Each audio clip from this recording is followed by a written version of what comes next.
Le coronavirus est donc arrivé en Europe. Les gestes barrières. Nous allons vaincre ce virus. La première. Vous pouvez inviter chez vous 4 personnes. Tous les rassemblements sont interdits. Les clés. Déconfinement Pour le déconfinement du déconfinement. Arnaud Roysson.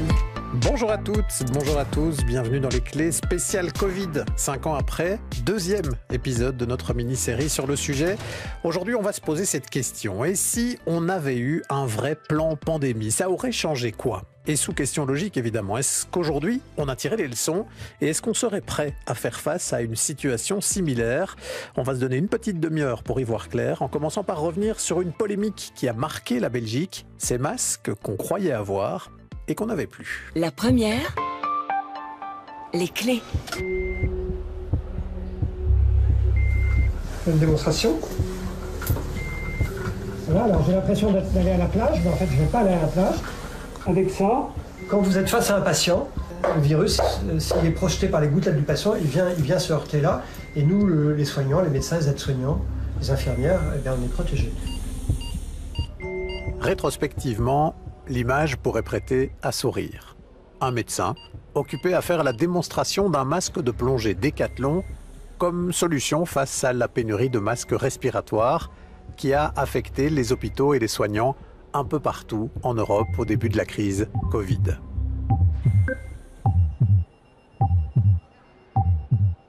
Chez nous, cette pénurie, elle a rapidement pris une tournure très polémique. En cause, le fait que la Belgique, qui avait tout un stock de masques prévus dans le cadre d'un plan pandémie, avait décidé de les détruire quelques années plus tôt.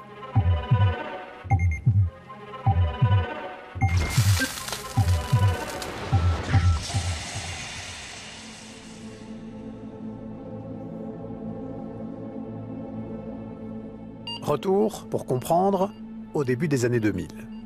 La Belgique, dans le cadre d'un plan pandémie, avait fait l'acquisition de dizaines de millions de masques respiratoires. 5 millions de masques FFP2, des masques à haut niveau de filtration, et 22 millions de masques chirurgicaux classiques. Tout cela était stocké dans une caserne militaire à Namur. Seulement voilà, fin 2015, la ministre de la Santé, Maggie De Blok, décidait d'autoriser la destruction des 5 millions de masques FFP2. Parce que périmés et parce qu'endommagés aussi par l'humidité et par l'action de rongeurs. Tous ces masques étaient donc envoyés à l'incinérateur.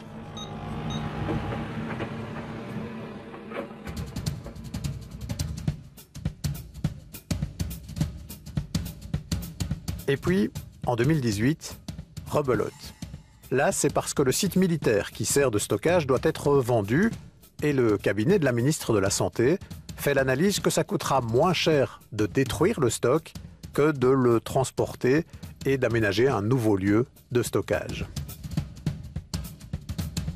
La quasi-totalité des 22 millions de masques chirurgicaux sont alors détruits, alors qu'eux n'avaient pas de date de péremption. Je dis bien la quasi-totalité, parce qu'en fait, quelques boîtes, quelques centaines de masques avaient échappé à la destruction. En pleine crise Covid, des journalistes de la VRT vont alors les récupérer et aller les soumettre à un test réalisé en laboratoire par des experts de l'université d'Anvers.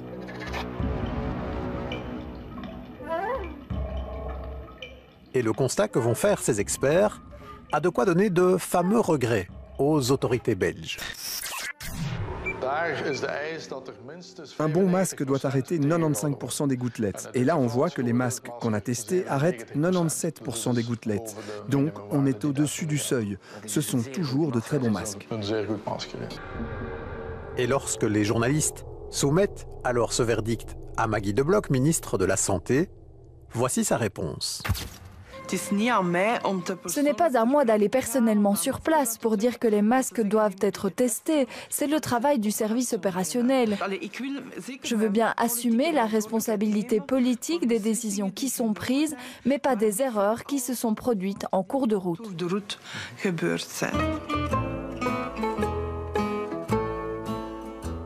Mais au-delà, de cette destruction de masques, qui aurait pu être encore visiblement donc bien utile, une autre question se pose, qui engage plus lourdement encore la responsabilité politique de Maggie De Bloch. Pourquoi donc la ministre de la Santé n'a-t-elle pas fait reconstituer les stocks dans la foulée de la destruction, laissant la Belgique démunie à l'orée de la pandémie de Covid? Voici sa réponse, donnée à nos confrères d'RTL.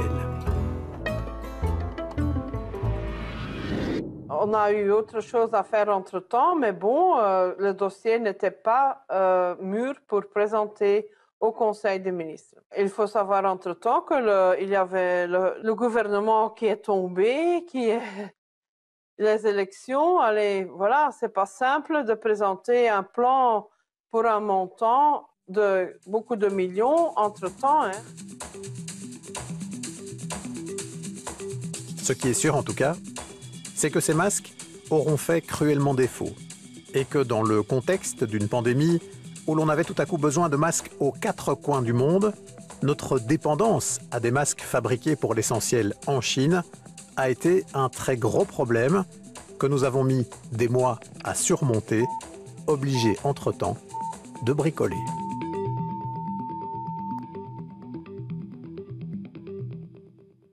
Bonjour Marius Gilbert. Bonjour. Merci d'être avec nous. Vous êtes épidémiologiste, professeur à l'ULB, dont vous êtes aussi le vice-recteur à la recherche.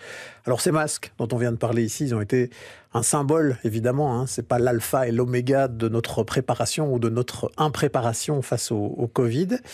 Mais la question que j'ai envie de vous poser, est-ce qu'on n'avait pas de plan quand la pandémie a débuté chez nous? On n'avait pas de vrai plan pour l'arrivée d'une pandémie comme celle-là? On n'avait pas de plan à jour, tout simplement. En fait, cette question du masque, elle a à la fois un impact réel, parce qu'effectivement, si on avait eu plusieurs dizaines de millions de masques au moment où la pandémie arrive chez nous, ça change quand même un peu la vulnérabilité qu'on peut avoir, parce qu'on peut envisager de la distribution de masse et à assez grande échelle. Pour autant qu'on soit convaincu de l'efficacité. Il y a eu des alternoiements autour de ça. Mais je pense que la question est plus large que cela, parce qu'en fait, elle souligne en creux le fait qu'on n'avait pas pris réellement au sérieux cette menace pandémique et la réactualisation d'un plan pandémie. Et c'est pas moi qui le dis, donc dans l'évaluation qui a été faite par l'OCDE à la demande d'Alexandre De Croo, en fait, cette évaluation est intéressante parce qu'elle souligne qu'au niveau de la gestion de la pandémie, la Belgique s'en sort finalement pas si mal. Elle a réussi à se mobiliser et énormément de façon très très active. Mais par contre, au niveau de la préparation, elle montre que le cas de la Belgique est tout à fait exceptionnel, puisque dans tous les pays de l'OCDE, elle est un des seuls pays à ne pas avoir de plan pandémie à jour au moment où la pandémie arrive chez nous. Et là, je pense qu'il y a une responsabilité politique réelle qu'on n'a toujours pas complètement assumé. Et ça, clairement, ça aurait pu changer la donne, parce que là, on avait quelque part pas intégré l'idée que ça pouvait vraiment nous arriver. C'est comme ça que vous expliquez ça, parce qu'il y avait eu des alertes pandémie plus tôt, hein, notamment H1N1, etc. Et puis, finalement, l'orage était toujours passé à peu près à côté, ou en tout cas ne nous avait pas marqué aussi fort. Est-ce que c'est pour ça qu'on s'était dit, finalement, plan pandémie, on n'a pas tellement besoin de ça? Oui, mais je pense que le risque, c'est de faire passer ça pour une généralité. Et il y a quand même une singularité de la Belgique par rapport aux autres pays de l'OCDE. Et ça, je pense qu'il faut s'en rendre compte. Maintenant, de façon plus large, la pandémie n'a pas touché que la Belgique. Il y a plein d'autres pays qui se sont retrouvés très démunis. Hein. Donc le problème des masques, le problème des réactifs n'est pas une singularité belge. On peut penser à la France, on peut penser à plein d'autres pays européens qui ont eu les mêmes difficultés. Mais je pense qu'un plan pandémie, il faut bien se rendre compte ce que c'est. C'est pas juste un document dans lequel on définit les responsabilités du secteur de la santé au sens large. C'est un plan qui implique l'ensemble des ministères d'un pays, l'ensemble des acteurs, le secteur public, le secteur privé. En fait, c'est une espèce de réflexion sociétale sur ce que chacun est censé faire si jamais il y a une pandémie qui arrive chez nous. Et pour terminer, on peut très bien imaginer qu'un plan comme celui-là, s'il avait été appliqué, s'il avait été réfléchi, s'il avait été exercé dans le secteur, par exemple, des maisons de repos, aurait pu changer très fortement l'impact qu'a eu la pandémie chez nous. Oui, donc ça, c'est important de le noter, évidemment. Philippe Leroy est également avec nous. Bonjour. Bonjour. Vous êtes, vous, un directeur d'hôpital, en l'occurrence aujourd'hui administrateur délégué des cliniques universitaires Saint-Luc. Et à l'époque du Covid, vous dirigiez un autre hôpital, l'hôpital Saint-Pierre à Bruxelles. Question que j'ai envie de vous poser, à vous qui avez vu ça de l'intérieur justement des hôpitaux, ça aurait changé quoi si on avait eu un plan pandémique? Qu'est-ce qui nous a cruellement manqué justement dans l'organisation, dans la réflexion en amont au moment où cette pandémie est arrivée? Alors dans la réflexion en amont, je partage tout à fait les constats et l'analyse de mon confrère Mario Gilbert. Je pense qu'on a perdu du temps au démarrage parce qu'on était pris au dépourvu par cette impréparation et donc on a dû chercher des solutions et donc on a eu peut-être un temps de retard à l'allumage un peu trop important. Moi, ce que j'ai vu aussi en tant que directeur sur le terrain, c'est le côté préparation de la crise, on vient d'en parler, mais il y a aussi le côté état d'esprit pour la gestion de crise. Et là, je pense aussi qu'il y a pas mal de leçons à tirer, parce qu'on va encore faire face à des crises sanitaires, qui seront peut-être différentes de la crise du Covid, mais je crois qu'il y a des leçons qui seront transférables, et spécifiquement en termes d'état d'esprit pour la gestion de crise. Et l'état d'esprit, ça veut dire quoi dans ce cas-ci? Qu'est-ce qui faisait défaut en termes d'état d'esprit? Qu'est-ce qu'on aurait pu envisager autrement avec un autre état d'esprit? Alors, dans l'état d'esprit, je pense qu'on n'a pas pris la mesure de ce que c'est un phénomène exponentiel. C'est-à-dire, vous avez un flux de patients, là c'était des patients Covid, qui arrivaient avec un rythme qui nous forçait à ouvrir une unité de soins supplémentaire aujourd'hui, 2 demain, 4 après-demain, 8 dans 3 jours. Donc ça demande en fait une vitesse, une réactivité qui nous impose de changer complètement le mode de gouvernance de crise, le mode de prise de décision et de déléguer beaucoup de décisions localement sur le terrain, ce qu'on a fait à l'intérieur de l'hôpital. Sinon, vous êtes un frein à la gestion de crise au sommet. Là, je pense que ça a été souvent le cas. Un autre exemple, c'est en fait ce qu'on pourrait appeler les compromis qu'on doit faire en termes de qualité et quantité. Quand vous travaillez en crise, et c'est pour ça que c'est une crise par définition, vous devez gérer, là en l'occurrence, des flux de patients dans des quantités beaucoup plus importantes que d'habitude. Et ça implique des adaptations en interne, des adaptations dans votre façon de réfléchir, dans vos processus, dans vos procédures. Vous ne pouvez pas fonctionner exactement comme vous fonctionnez en temps normal. Ça a été un sujet tabou, il y en a encore eu d'autres. Ça a été un sujet tabou qui a amené en fait les hôpitaux à répéter souvent, et les auditeurs s'en souviennent, le mot de saturation. Je prends un autre exemple, la crise de la guerre en Ukraine. Moi, j'ai eu des contacts avec des hôpitaux ukrainiens qui gèrent un afflux massif de blessés, donc phénomène similaire. Ils ne parlent pas de saturation parce qu'ils ont adapté leur état d'esprit, ils ont adapté leurs procédures, ce qu'on a moins fait. Vous voulez dire quelque part qu'on aurait dû se mettre en configuration d'hospitalisation de guerre, presque, et que ce switch-là, on a eu du mal à le faire. On a continué à hospitaliser un peu de la même manière, mais sauf qu'on avait beaucoup plus de patients. On n'avait pas intégré le fait que dans un cas de crise, on ne peut plus tout faire de la même manière. Exactement, c'est exactement ça. On aurait pu se mettre dans un mode beaucoup plus assumé d'hospitalisation de crise, en tout cas.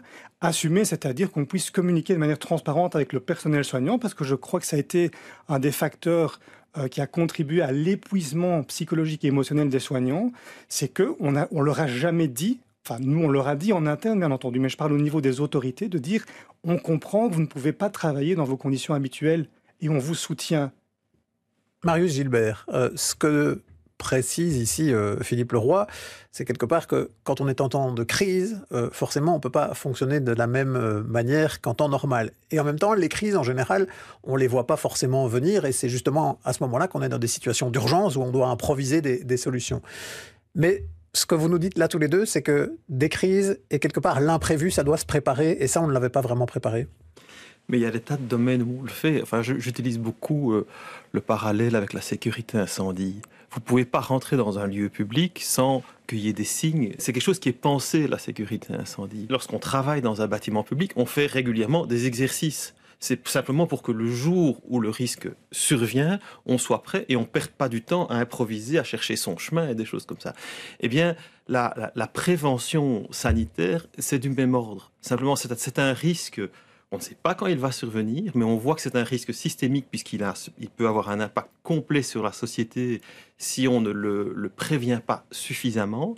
Et donc, c'est un risque systémique qu'on doit pouvoir anticiper en temps de non-crise, en temps de paix, pour prendre l'analogie guerrière, de façon à ce que dans tous les secteurs, dans tous les domaines qui sont concernés directement ou parfois indirectement par une crise comme celle-là, eh bien on sache un peu quoi faire et que ça se pratique aussi, que ce ne soit pas juste écrit dans des plans qui sont quelque part, comme ça quelqu'un y a pensé un jour, mais que ce soit communiqué clairement aux acteurs.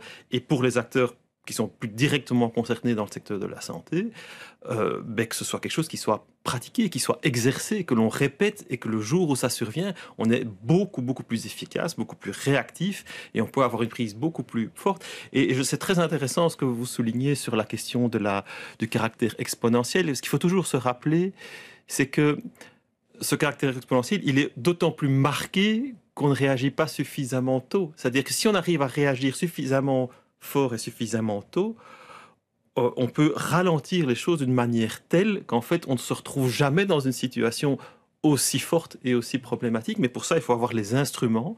Alors parfois, c'est des outils, c'est des masques, c'est des réactifs, c'est pouvoir identifier les positifs. Mais il faut aussi avoir des procédures et que ces procédures soient claires et communiquées auprès de toutes les personnes qui sont censées les mettre en place. Une question sensible, Marius Gilbert, qui reste posée visiblement pour beaucoup de nos auditeurs, et on voit ça aux premières réactions qu'on a reçues avec le lancement de cette série sur le Covid, c'est que la façon dont on a dû, à un moment donné, fermer pratiquement la société avec ces 2 premiers confinements qui ont été particulièrement durs. Le premier confinement, on a même dû fermer des écoles, tout ce que ça a pu avoir comme impact aussi dans toutes les couches de la population, chez les jeunes, mais pas seulement.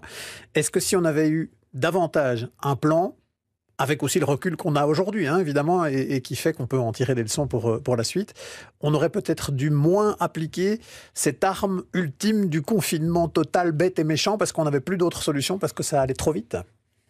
Alors là, j'aurais une réponse plus nuancée. Si vous voulez, quand on regarde des pays qui ont globalement très très bien traversé la pandémie en termes d'impact, je pense notamment par exemple à la Norvège. C'est un pays où sur la première vague, on ne voit même presque pas de surmortalité sur la Norvège. Je pense à la Nouvelle-Zélande aussi, qui est un pays qui a très très bien géré, qui étaient des pays qui avaient justement des plans assez, en tout cas pour la Nouvelle-Zélande, des plans assez détaillés et de la préparation. En fait, dans un premier temps, ils font la même chose que les autres pays. Ils font aussi en fait des confinements qui sont assez forts. Alors, ce que je veux dire par là, c'est que la préparation dans ces pays-là a surtout permis de réduire très très fortement l'impact sanitaire que la pandémie a eu sur ces pays. Elle ne leur a pas permis néanmoins d'éviter certaines mesures assez fortes au niveau de la société, parce que c'est clair que pour ça, il faut pouvoir avoir d'autres instruments, le suivi de contact assez précis et suffisamment actif et dynamique pour pouvoir couper les chaînes de transmission, et puis après des outils comme le vaccin, etc., qui viennent prendre le relais des mesures non pharmaceutiques. Donc c'est vrai que dans un premier temps, effectivement, on ne peut pas toujours faire l'économie de cela, mais je pense qu'on doit essayer de se donner le maximum de chances de pouvoir le faire.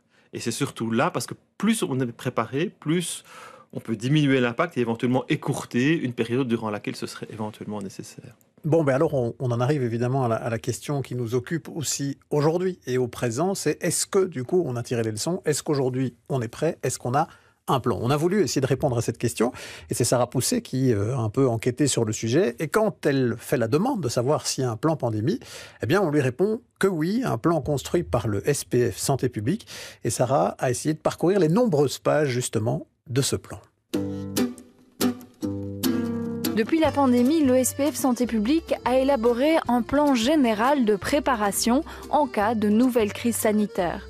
Ce document de 177 pages couvre différents aspects de la gestion de crise et il détaille notamment 4 phases différentes: la préparation à l'approche d'une crise potentielle, l'alerte, l'activation pour mettre en place les outils nécessaires et enfin le rétablissement après la crise.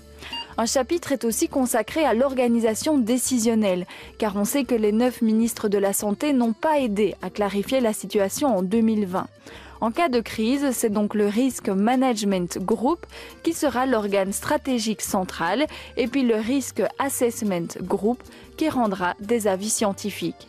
Dans ce plan, on retrouve aussi un volet réglementation avec la liste d'articles de loi utiles en cas de prise de décision et puis aussi un chapitre plus logistique avec des informations sur la gestion des hôpitaux, la mobilisation du personnel supplémentaire ou encore la gestion des stocks stratégiques, c'est-à-dire les produits médicaux mais aussi les masques, gants, seringues à prévoir en avance.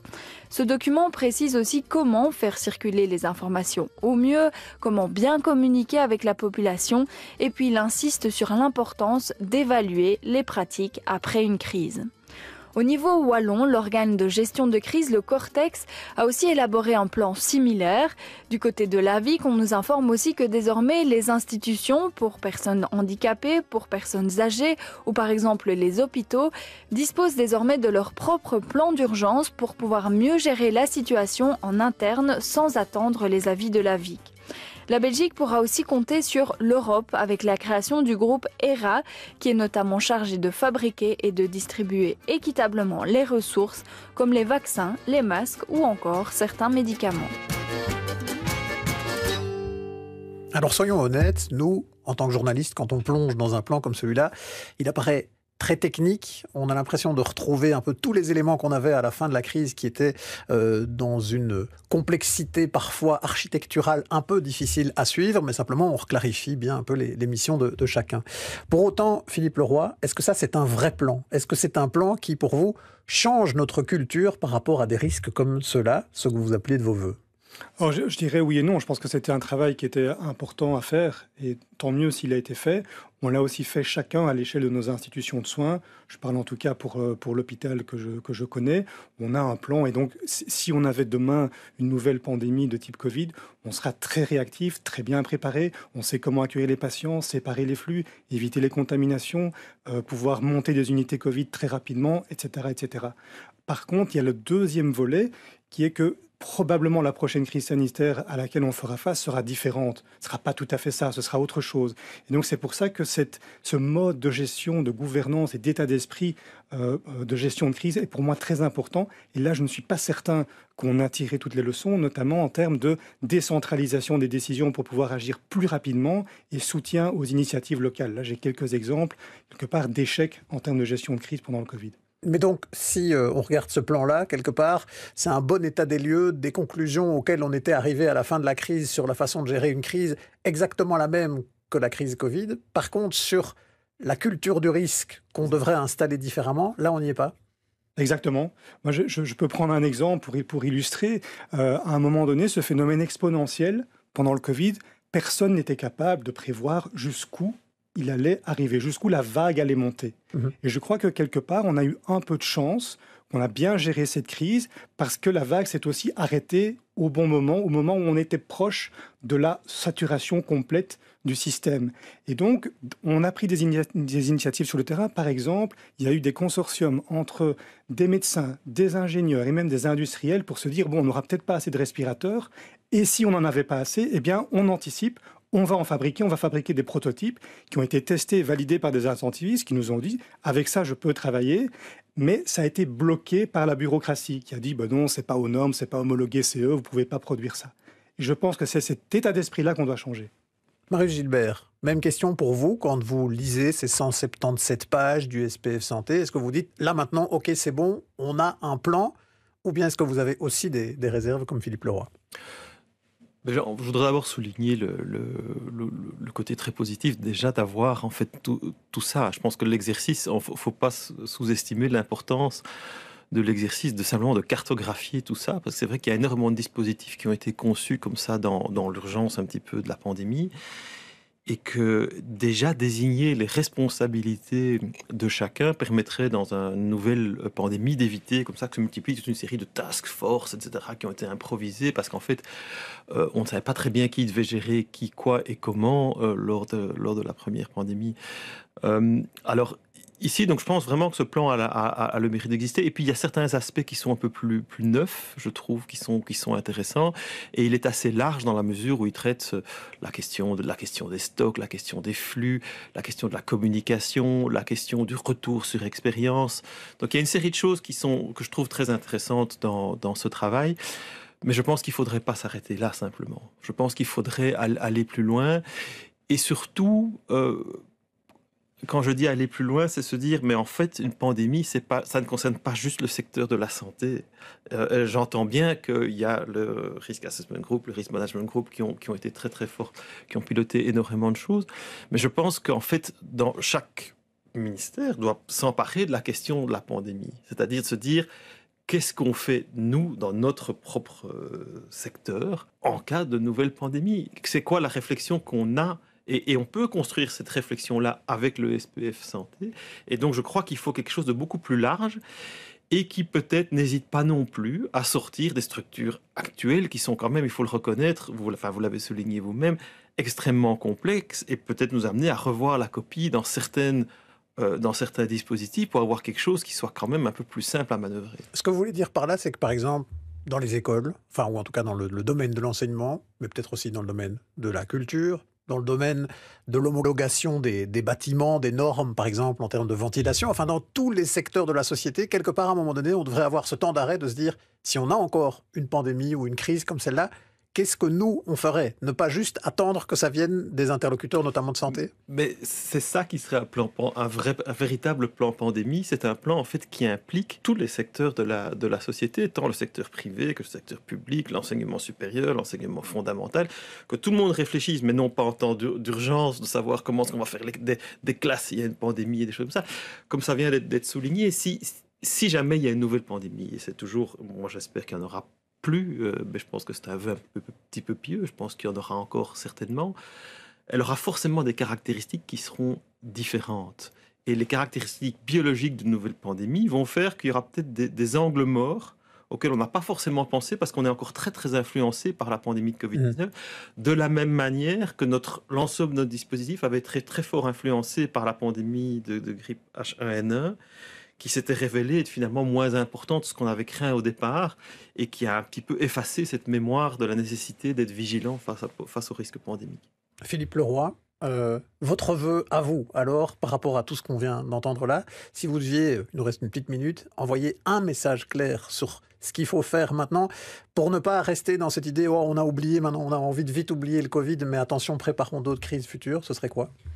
Se préparer, je rejoins le message de Mario Gilbert, mais également, après la préparation, quand on est dans la crise, avoir un message vraiment de soutien aux initiatives locales. Parce que dans la crise Covid, c'est énormément d'initiatives locales qui ont été prises partout, mais pas que dans les hôpitaux, dans les écoles, dans toute une série de secteurs. C'est ces initiatives locales qui ont permis globalement que la Belgique fasse des pas en avant. Donc ne pas penser toujours qu'on peut tout gérer de manière centralisée, mais aussi dire, attention, on vous écoute, on écoute ce qui se met en place sur le terrain et on peut construire aussi au départ du local. Exactement.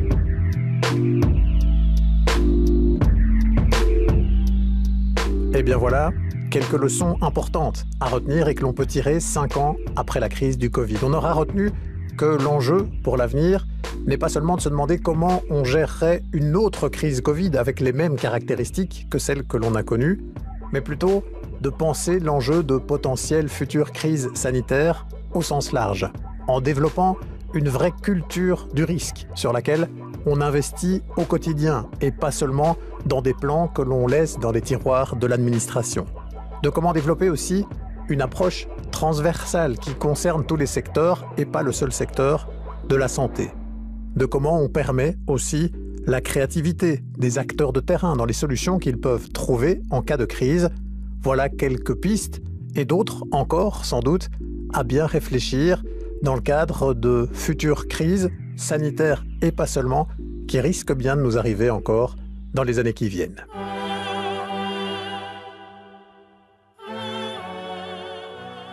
Voilà, c'était Les Clés, deuxième épisode de notre série consacrée au Covid, une série qui compte 4 épisodes, à retrouver sur Ovio et sur toutes les plateformes de téléchargement. À la réalisation de cet épisode, il y avait Guillaume de Smet, à la préparation, Sarah Pousset et Arnaud Ruyssen. Merci de nous suivre. Si vous souhaitez nous écrire une adresse, lesclés@rtbf.be.